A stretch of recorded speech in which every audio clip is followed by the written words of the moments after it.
So I've been playing the Pokemon Mystery Dungeon Remake demo. Let's talk about that.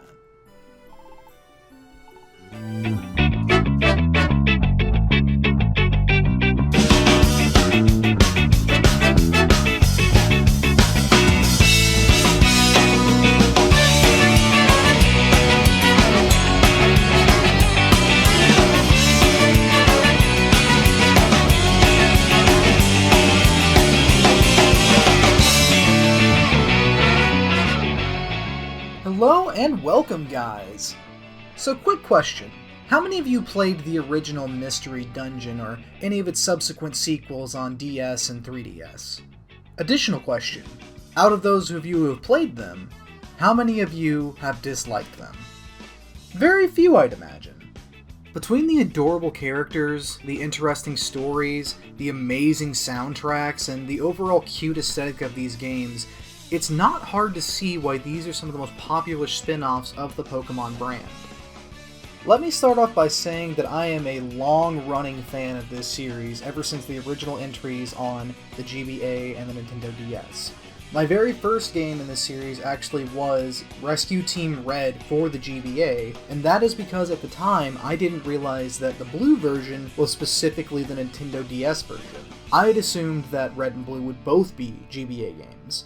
Little did I know, I could have been playing it on a newer console that I already had at the time. Regardless, Red Team was one of the best games I owned on the GBA, and I enjoyed every moment of the dozens of hours that I put into it. Keeping that in mind, let's move on to my thoughts of the demo that was recently released. It was so nostalgic going back and going through the opening questionnaire to see which Pokemon I would get to start the game as, and this is one of the most interesting features of these games in my opinion. Based on your personality, it will match you up with a particular starter Pokemon, or a slight chance of getting another Pokemon that is either somewhat more popular or somewhat more of a joke in the franchise.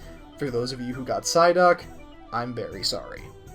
Immediately after, as is the fashion in these games, you will get to directly pick what your partner Pokemon is based on the type of Pokemon you were set as. I do appreciate that they stick hard to the Pokemon you set with based on your answers, though you do have the option of resetting them and attempting for another, though I think that takes a lot of the fun out myself. But to each their own. After you and your partner Pokemon have finally been picked out, you start the game in classic fashion, waking up from an amnesiac coma. And from there, that's it. You're a human who's become a Pokemon, you have a new friend in your new partner, and you're going to start a rescue team for the local Pokemon guilds. The story has a simple start, but I guarantee it'll get a lot more deep and heartfelt as the game goes on.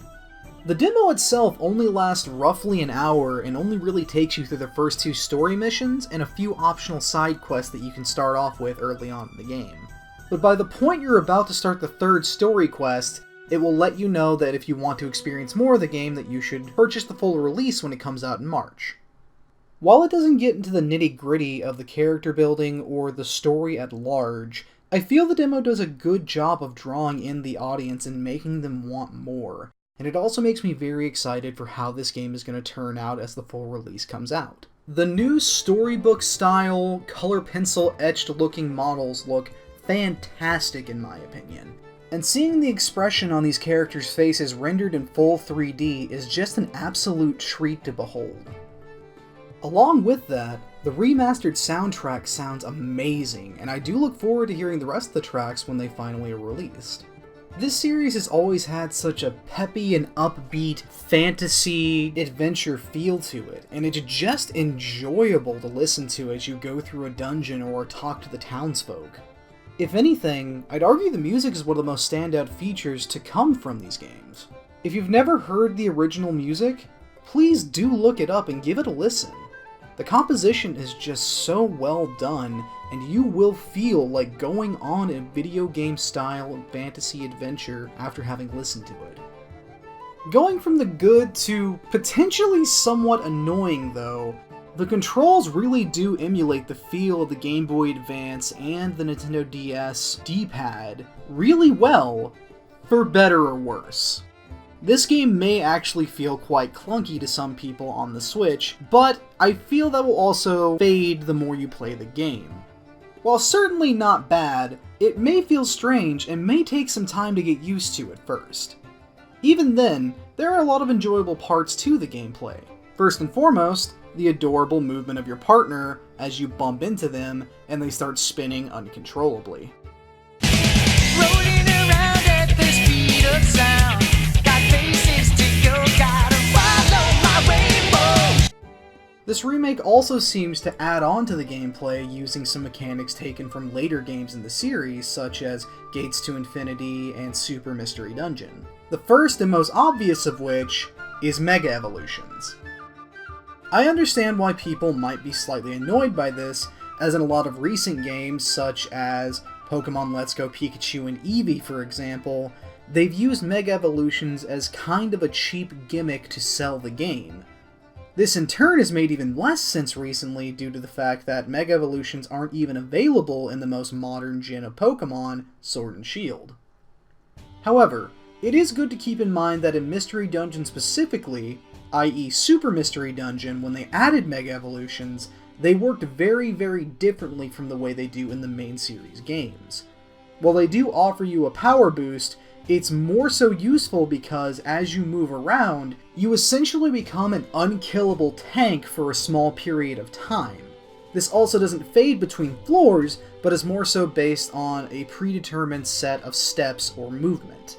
Additionally, you won't actually have full control of your Pokemon toward the end of this time period, as right before you're about to snap out of a Mega Evolution, you'll go into something called a Berserk mode, which basically takes control of the character away from you and has them just continuously attack outward to any enemies or surrounding landscape, before reverting back to the Pokemon's original form. In Super Mystery Dungeon, this offered a lot of risk-reward gameplay when it came to Mega Evolutions, as well as having the ability to unlock them with certain items. While it is not guaranteed to work the exact same way in this remake, I'm still looking forward to seeing how the Mega Evolutions will impact the overall gameplay. They also appear to have added a move leveling system very reminiscent of that in Pokemon Mystery Dungeon Gates to Infinity. In short, the more you use a particular move, the stronger it will become over time. And I really like this gameplay mechanic, and I'm glad to see that it's come back. It gives you more of a reason to use early game moves, as they will gradually become stronger and stronger throughout the game as you use them. Thus you won't just be locked into using moves that you would only have toward the end of the game. Overall, the gameplay seems like it'll be just as enjoyable, if not more so, than the original and its subsequent sequels. Following up the gameplay, I would also like to talk about some potential new content coming to the game that was not in the original. This is mostly brought about by seeing a Lucario in the gameplay from the original trailer, which is strange considering there was only one playable Generation 4 Pokemon in the original game, whether you played it on the Game Boy Advance or the Nintendo DS, and that was Munchlax, which you get through a very, very special event in-game. That being said, you could see 4 other Generation 4 Pokemon in-game, but only as unlockable statues from some unlockables in post-game and in-game. One of which was Lucario, who actually does have some backstory significance. Not to spoil anything, but the final rank you can get in a rescue team is Lucario rank, based on a rescue team leader from legendary stories of old. This, for me personally, makes me think one of two things is going to happen, specifically with Pokemon Rescue Team DX's post-game. One, we're going to potentially get more Pokemon from generations past Generation 3 as playable and recruitable in this game, which would be a really nice addition. But even more so than that, if that doesn't happen to be the case, or even if it does, potentially the way we could go into that is a new post-game mission or set of missions relating specifically to the legendary rescue team leader Lucario himself, at which point the character we see in the trailer might actually be someone fighting alongside you as part of a specific mission. I personally would love to see where this goes, as back in the day there were a lot of fan theories and a lot of supposed ways to unlock Lucario as a recruitable Pokemon in-game, pretty much none of which turned out to be true. Much like some secret characters in Mortal Kombat who eventually became playable in future games, I really hope this happens to be the case in this particular instance. It would be a really nice nod to the fans, and honestly just some of the best fan service I could possibly hope for. In short, I'm really looking forward to playing this remake when it comes out, and you can guarantee that I will get it, either new or within the month of it coming out. Real quick before ending the video, I want to do a shout out to a channel called Focie. Before going into this, I wanted to look into a little bit more of the game's development and history since I didn't know a lot about it. And his videos actually did a great deal in reminding me of some of the older mechanics in these games, and honestly just giving me a good laugh here and there. If you want to watch some good, funny, and well-written game reviews, please check out his Retroversy series. I'll leave a link to his channel in the description below. So, what are your guys' thoughts on this? Are you guys going to pick it up when it comes out, or are you going to wait for the price to drop? Are you hesitant about this remake, or are you already on the Mystery Dungeon hype train like I am? Let me know in the comments section down below. Until next time, take it easy, stay safe, and take care.